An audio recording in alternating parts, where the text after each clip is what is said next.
محترم بزرگوں عزیز ساتھیوں، تقویٰ بھی بہت بڑی نعمت ہے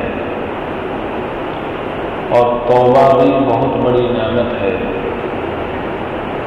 تقویٰ اتنی بڑی نعمت ہے، اگر دیکھا جائے تو تقوی کے بغیر زندگی ہے ہی نہیں بلکہ گندگی ہے۔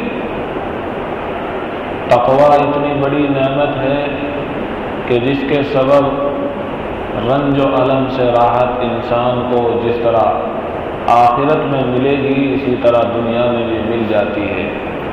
فلا خوف علیہم ولا هم یحزنون۔ اور یہ تقویٰ اتنی بڑی نعمت ہے کہ اس تقوی کے سبب اللہ رب العزت ہم سب کو اپنی رضا سے نواز دیتے ہیں۔ اور یہی تقویٰ اتنی بڑی نعمت ہے کہ اس تقوی کے سبب اللہ تعالی اپنی معیت، اپنی نصرت اور اپنی مدد نازل فرماتے ہیں۔ یہی تقویٰ اتنی بڑی نعمت ہے کہ اس تقوی کے سبب اللہ رب العزت روزی میں برکت پیدا فرما دیتے ہیں۔ غرض یہ کہ تقوی کے بے شمار ثمرات ہیں اور فوائد ہیں جن میں کوئی شک و شبے کی گنجائش ہے ہی نہیں۔ اسی طرح توبہ بھی بہت بڑی نعمت ہے۔ آپ خود ہی اندازہ لگائیے کہ اللہ سے کسی کا رشتہ ٹوٹ گیا، اللہ ناراض ہو گیا، کسی بندے نے اللہ کی ناراضگی مول لے لی، اگر توبہ نہ ہوتی تو پھر اللہ کبھی بھی راضی نہ ہوتا۔ اگر توبہ نہ ہوتی تو پھر اللہ سے کبھی رشتہ نہ جڑتا۔ اگر توبہ نہ ہوتی تو انسان کی گندگی برقرار رہتی۔ یہی وہ توبہ ہے کہ جس کے سبب انسان گندگی سے نکل جاتا ہے۔ یہی وہ توبہ ہے کہ جس کے سبب انسان شیطانگی سے نکل جاتا ہے، اور یہی وہ توبہ ہے کہ جس کے نتیجے میں انسان اللہ کی ناراضگی سے نکل آتا ہے۔ تو دونوں بہت بڑی نعمت ہے۔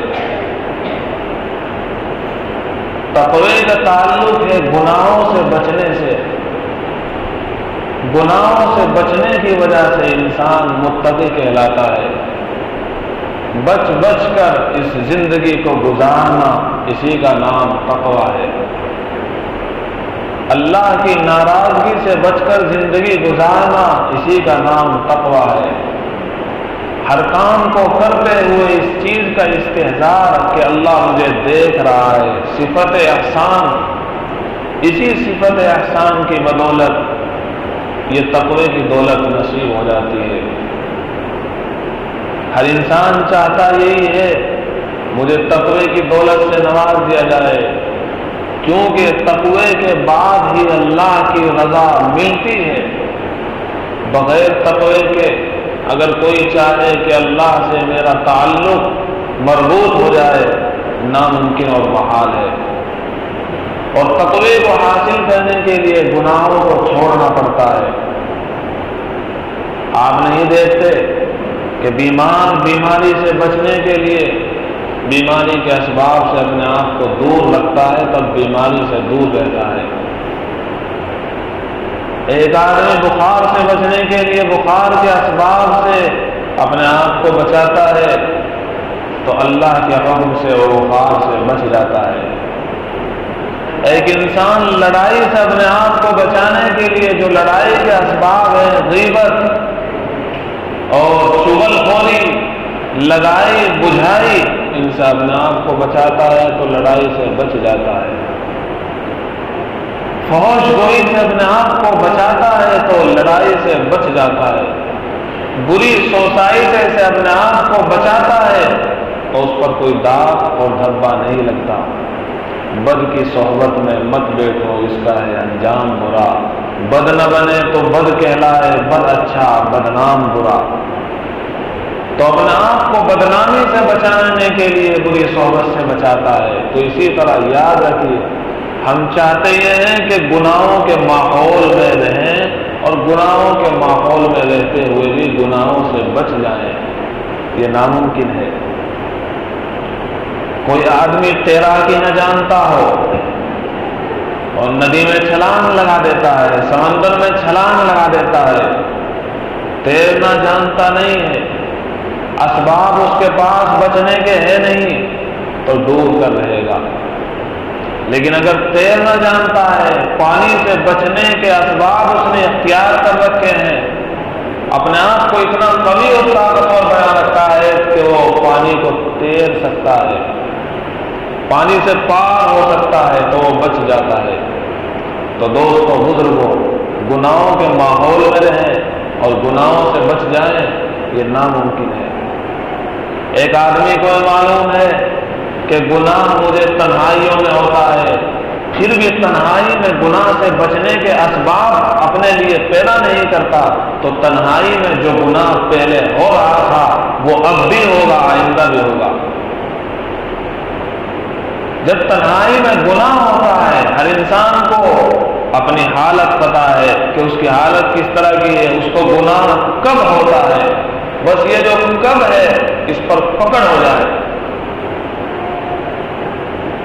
گناہ کب ہوتا ہے؟ جب ہمیں پتہ چل گیا کہ اب ہوتا ہے، تو پھر گناہ کے اسباب سے اس وقت اپنے آپ کو دور رکھ لیا جائے۔ انسان جب رات کو اپنے بستر پر جاتا ہے، تنہائی ہوتی ہے، کوئی دیکھنے والا نہیں ہوتا ہے، بظاہر اسے ہی لگ رہا ہوتا ہے کوئی مجھے دیکھ نہیں رہا ہے، تو اس سے گناہ ہوتا ہے۔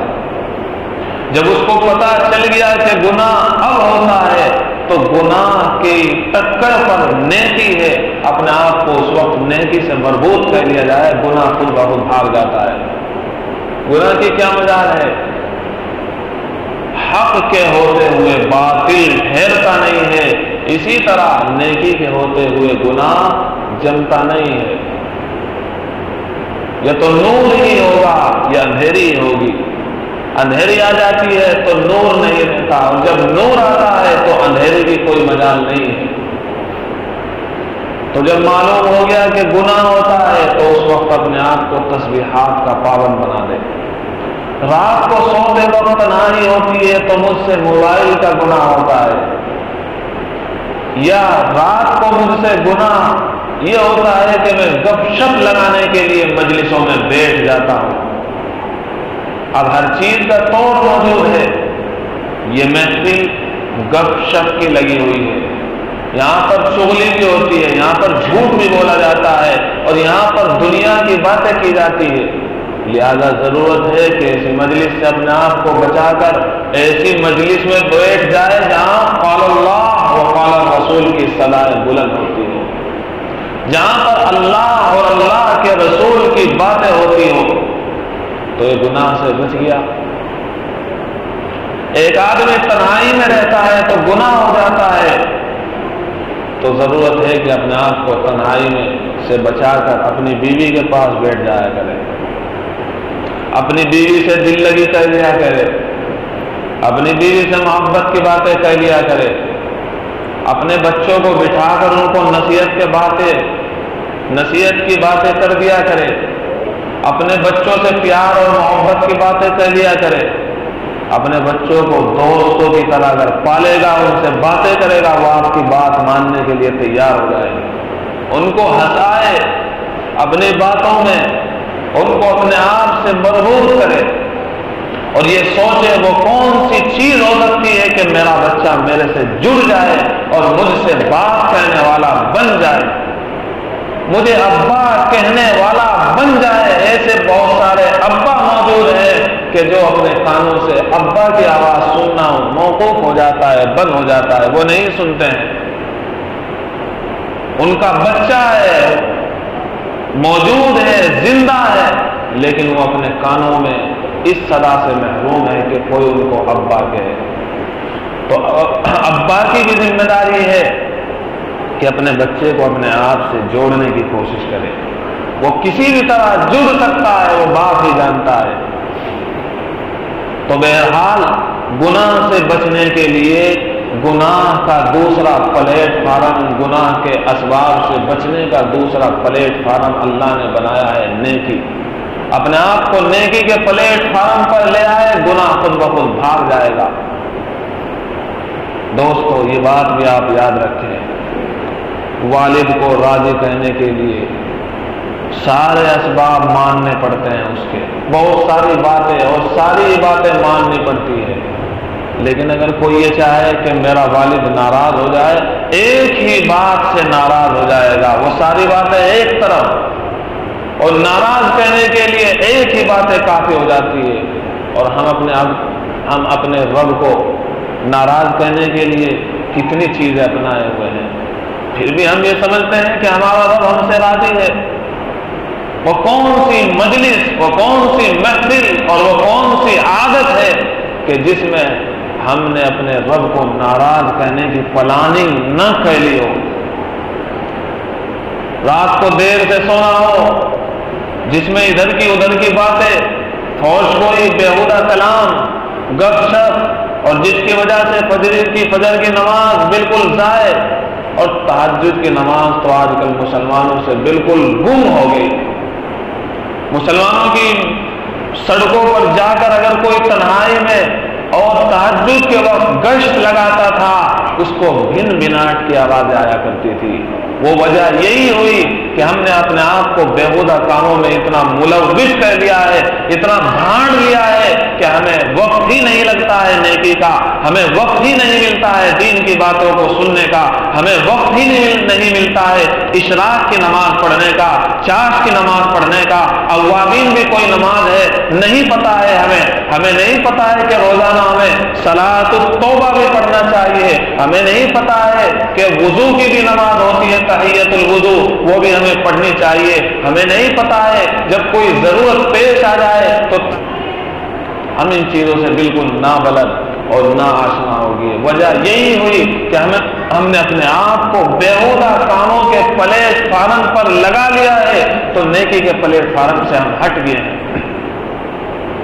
ایک دن الصراط المستقیم جس طرح دعا کی جاتی ہے، کی جانی چاہیے، اللہ مجھے سیدھے راستے پر چلا، ارے تو بھی چلتا ہے سیدھے راستے پر کہ نہیں؟ اللہ کی طرف سے توفیق اسی کو ملتی ہے جو اپنے آپ کو گناہوں سے بچانے کے لیے بھرپور طاقت کا استعمال کرتا ہے، اور اگر بھرپور طاقت کا استعمال نہیں کرتا ہے، اسے پتا ہے کہ مجھ سے گناہ ہوتا ہے بازاروں میں جانے کی وجہ سے، پھر بھی بازاروں میں کثرت سے جاتا ہے تو گناہ تو ہو کر ہی رہے گا۔ اسے پتا ہے کہ جب میں تنہائی میں بیٹھتا ہوں موبائل لے کر تو موبائل کا گناہ مجھ سے ہوتا ہے، پھر بھی تنہائی میں موبائل لے کر بیٹھے گا تو گناہ ہو کر رہے گا۔ لہذا ضرورت اس بات کی ہے کہ تنہائی میں موبائل لینے کے بجائے ہمیں قرآن لے لینا چاہیے۔ تنہائی میں موبائل لینے کے بجائے ہمیں چاہیے کہ پلیٹ فارم بدل دیں، اپنی بیوی کے پاس چلے جائیں، اس سے محبت کی باتیں کریں، اسی طرح باتیں کرتے کرتے نیند آ جائے گی اور گناہ سے بچ جائے گا۔ بیوی سے بات کرنا، دل لگی کرنا، مذاق کرنا، محبت کی باتیں کرنا، یہ بھی تو عبادت ہے۔ دوسرے کی بیوی سے بات کرے گا، دوسری اجنبی سے بات کرے گا، چاہے موبائل کے ذریعے کر، چاہے واٹس ایپ کے ذریعے، میسج کے ذریعے کر، چاہے آمنے سامنے کر، ہر حالت میں یہ گناہ ہے۔ اس کا توڑ یہ ہے کہ اپنی بیوی سے بات کر، بیوی نہیں ہے تو ماں سے بات کر، رات کی تنہائی میں جب جاتا ہے تو ماں کے پیر پر دبا دیا کر، رات کی تنہائی میں جب جاتا ہے ابا کے پاس بھی چلا جایا کر، اس کے بھی پیر دبا دیا کر، اس سے بھی محبت کی باتیں کہہ لیا کر۔ باپ کو دیکھنا محبت کی نگاہ سے ایسا ہے جیسا کہ ایک حج اور ایک عمرے کا کامل ثواب مل گیا ہو آپ کو، مقبول حج، مقبول عمرہ۔ تو دوستو بزرگوں، ہمیں دعا بھی کرنی چاہیے گناہ سے بچنے کی، اور گناہ کے جو اسباب اور گناہ کا جو ماحول ہے اس سے اپنے آپ کو بچانا بھی چاہیے۔ اللہم باعد بینی وبین خطایایا کما باعدت بین المشرق والمغرب، گناہ اور میرے درمیان اتنا فاصلہ ہو جائے جتنا مشرق اور مغرب کے درمیان فاصلہ ہے، اور اپنے دل پر اتنی محنت کرے کہ اگر کسی وجہ سے گناہوں کے ماحول میں بازار میں جانا بھی پڑ جائے تب بھی ہم گناہ کے اثرات کو ریجیکٹ کر سکیں۔ اپنے آپ کو ایسا بنائے، اور ایسا کب بنتا ہے؟ اللہ والوں کی مجلسوں میں بیٹھا کرے، اللہ والوں سے اپنا تعلق قائم کرے، اللہ والوں سے تعلق قائم کرنے کی وجہ سے اور دعا مانگنے کی وجہ سے اور اصلاحی تعلق قائم رکھنے کی وجہ سے اور اپنے آپ کو وظائف کا پابند بنانے کی وجہ سے صبح کو مجھے یہ نیک عمل کرنا ہے، رات کو سوتے وقت مجھے یہ نیک عمل کرنا ہے، اس وقت مجھے یہ کام کرنا ہے، تو پھر جب اپنے آپ کو نیک کاموں میں اس نے آپ کو مربوط کر لیا ہے تو پھر اس کو گناہ کا موقع نہیں ملے گا۔ ہمارے پاس اتنا وقت بھیا نہیں ہے کہ ہم گناہوں میں بھاڑ سکے اپنے آپ کو، ہمیں تو نیکی کی توفیق نہیں مل رہی ہے، نیکی سے ہی فرصت نہیں ہے، دینی کتابوں کے پڑھنے سے ہی فرصت نہیں ہے، تو ہمارے پاس اتنا وقت نہیں ہے کہ ہم گندی تصویریں دیکھ سکیں۔ اللہ مجھے آپ کو صحیح سمجھ عطا فرمائے۔